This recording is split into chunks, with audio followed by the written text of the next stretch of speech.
الحمد لله وكفى وسلام على عباده الذين اصطفى أما بعد قال النبي صلى الله عليه وسلم لا تزول قدم ابن آدم يوم القيامة حتى يسأل عن خمس عن عمره فيما أفناه وعن شبابه فيما أبلاه وعن ماله من أين اكتسبه وفيما أنفقه وماذا عمل فيما علم صدق الله العظيم. معزز سامعین اکرام، اللہ کا احسان اور اس کا کرم ہے کہ اللہ رب العالمین نے مجھ جیسے ناکارہ کو نبی پاک صلی اللہ علیہ وسلم کی حدیث مبارکہ پڑھ کر سنانے کا موقع عطا فرمایا. یہ اللہ کا احسان اور اس کا کرم ہے، یہ اللہ رب العالمین کی عنایت ہے، یہ اس کا نظر کرم ہے. میرے بھائی بزرگوں دوستو، آج ہر ایک انسان اس دنیا میں الجھ کر رہ گیا ہے. اس کو یہ معلوم ہی نہیں کہ مجھے یہ دنیا چھوڑ کر جانی ہے، اور جب میں اس دنیا کو چھوڑوں گا تو مجھے اللہ کے یہاں کٹ گھڑے میں کھڑا کیا جائے گا اور مجھے وہاں پر پیش کیا جائے گا، اور مجھ سے جو سوال کیے جائیں گے کیا میں نے اس کی تیاری کر رکھی ہے یا نہیں کر رکھی. بندہ بالکل بھولا بیٹھا ہے، اس نے اللہ رب العالمین کی عدالت کو بھلا دیا ہے. اس نے صرف اور صرف اپنے اوپر اعتماد کر لیا ہے کہ بس جو میں کر رہا ہوں وہ صحیح ہے. میرے بھائی بزرگوں دوستو، نبی اکرم صلی اللہ علیہ وسلم ارشاد فرما رہے ہیں لا تزول قدم ابن آدم یوم القیامہ، کہ ابن آدم کے قدم اللہ کے حضور سے جب تک نہیں ہٹیں گے جب تک کہ اس سے 5 چیزوں کے بارے میں سوال نہ کریں، اور اس سوالوں کے جب جواب دے گا جواب بھی ایسے معقول ہوں جب تک اس کو چھوڑا نہیں جائے گا. میرے بھائی بزرگوں دوستو، آج ہم سوچیں اور دیکھیں، ذرا سی بات پہ ہمیں اغوا کر لیا جاتا ہے اور ہمیں عدالت میں پیش کیا جاتا ہے، ہم سے ثبوت مانگے جاتے ہیں، ہم سے گواہ مانگے جاتے ہیں، ہم سے اپنی صفائی پیش کرنے کے لیے باتیں پوچھی جاتی ہیں. کیا ہم دنیا کی عدالتوں کو نہیں جانتے؟ وہ رب العالمین کی عدالت میں جو ہم کھڑے ہوں گے تو ہم کیا جواب دیں گے؟ پہلا سوال کیا ہے اللہ رب العالمین کا؟ پہلا سوال کیا ہے؟ لا تزول قدم ابن آدم یوم القیامہ حتی یسأل عن خمس عن عمره فیما افناه. اللہ رب العالمین بندے سے پوچھے گا کہ میں نے تجھے 80 سال کی عمر دی تھی، بتا تو نے ان 80 سال میں کیا کیا. بتائیے میرے بھائی بزرگوں دوستو، اس وقت ہم کیا جواب دیں گے؟ اللہ کیا پوچھے گا؟ بتا بندے میں نے تجھے 70 سال کی عمر دی، بتا میں نے تجھے 75 سال کی عمر دی، بتا میں نے تجھے 100 سال کی عمر دی، تو نے ان 100 سال میں کیا کیا. بھائی بزرگوں دوستو، سوچنے کی بات ہے، سوچنے کی کہ ہم نے 100 سال کی عمر پا کر اللہ رب العالمین کے لیے کیا کیا. آج ہم 30 سال کے ہوئے، 40 سال کے ہوئے، ہمیں فکر اپنے اولاد کے لیے کیا کرنا ہے، اپنے بچوں کے لیے کیا کرنا ہے، اپنے مکان کے لیے کیا کرنا ہے، اپنی عزت بنانے کے لیے کیا کرنا ہے، اپنے کاروبار بڑھانے کے لیے کیا کرنا ہے، اپنی پراپرٹی کو زیادہ کرنے کے لیے ہمیں کیا کرنا ہے. ہمیں اس چیز کی فکر ہے، ہم نے لیکن اپنے رب کے لیے کیا کیا ہے؟ بتائیے میرے بھائی بزرگوں دوستو، بتائیے مجھے ہم نے اپنے رب کے لیے کیا کیا. اللہ پوچھے گا ہم سے، ہم سب سے پوچھے گا کہ بتا میرے بندے میں نے تجھے جو عمر دی تھی اس کو تو نے کہاں خرچ کیا، فیما افناؤ تو نے اس کو کہاں ختم کیا.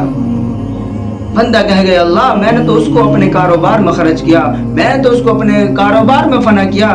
بندہ کہے گا اللہ میں نے تو اس کو اپنے بیوی بچوں میں فنا کیا، یا اللہ میں نے ساری زندگی مال کو جمع کرنے میں اپنی عمر کو ختم کیا. میرے بھائی بزرگوں دوستو، یہ کوئی جواب نہیں ہوگا.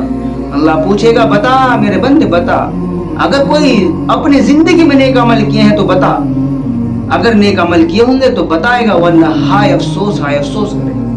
بھائی بزرگوں دوستو، دنیاوی زندگی تو چل رہی ہے، بس جس طریقے سے کٹ رہی ہے، اچھے سے بھی اور برے سے بھی، کھا کے بھی اور بغیر کھائے بھی، پہن کر بھی اور بغیر پہنے بھی، سو کر بھی اور بغیر سوئے بھی. لیکن آخرت کا معاملہ ایسا نہیں ہے. وہاں کی جو زندگی ہے دنیا کی زندگی سے کروڑوں گنا زیادہ بڑی زندگی ہے. دنیا دنیا کی زندگی ایک معمولی سی زندگی ہے، آخرت کی زندگی لامحدود زندگی ہے کہ جہاں پر موت ہی نہیں آئے گی، جہاں پر کوئی کسی چیز کی فکر نہیں ہوگی، وہاں صرف اور صرف رب العالمین کے حکموں کی پابندی کرنے والے کو ہر ایک چیز ملے گی۔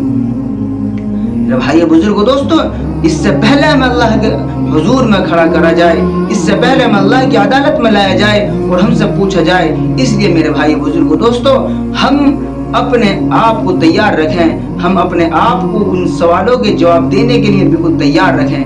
اس لیے میرے بھائی بزرگوں دوستو، اپنے سوالوں کی تیاری کر لیں اور اپنی عمر کو صحیح طریقے سے صحیح جگہ پر خرچ کر لیں۔ اور دوسرا سوال اللہ رب العالمین کا یہ ہوگا وَعَنْ شَبَابِهِ فِي مَا أَبْلَاهُ، اور ہم نے جو تمہیں ان 60 سال کے بیچ میں، ہم نے 70 سال کے بیچ میں، 80 سال کے بیچ میں جو ہم نے تمہیں جوانی دی تھی، اس کو تم نے کہاں ختم کیا، اس کو تم نے کائے میں لگایا؟ بھائی بزرگوں تو سوچنے کی بات ہے۔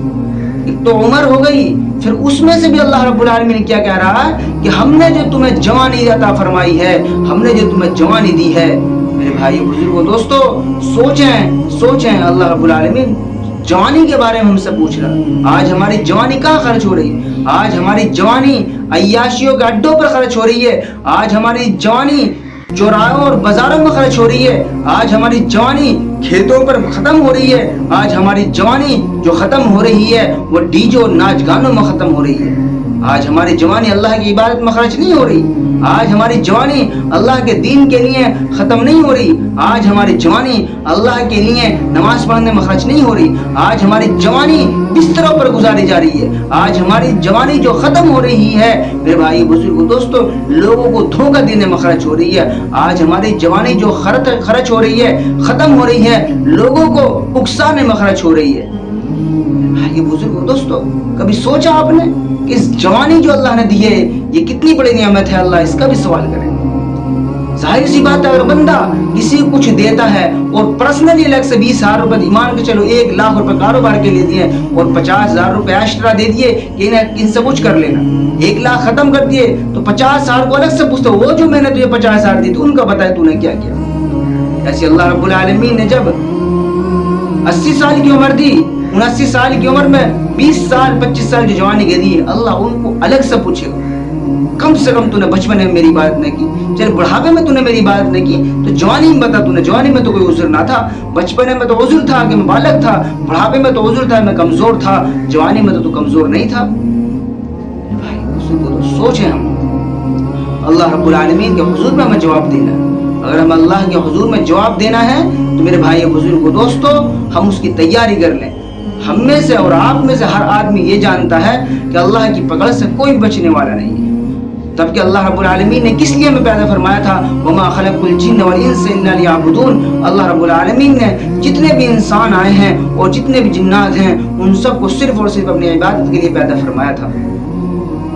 آج ہم اللہ کی عبادت کو چھوڑ کر ہر ایک چیز کرنے پر تیار ہیں، اللہ کی عبادت کو چھوڑ کر ہر ایک کام کرنے کو تیار ہیں، صرف اور صرف جو تیار نہیں ہے اپنے رب کی عبادت کرنے کو تیار نہیں ہے۔ اس لیے میرے بھائی بزرگ دوستو، اپنے رب کو راضی کر لیں انشاءاللہ۔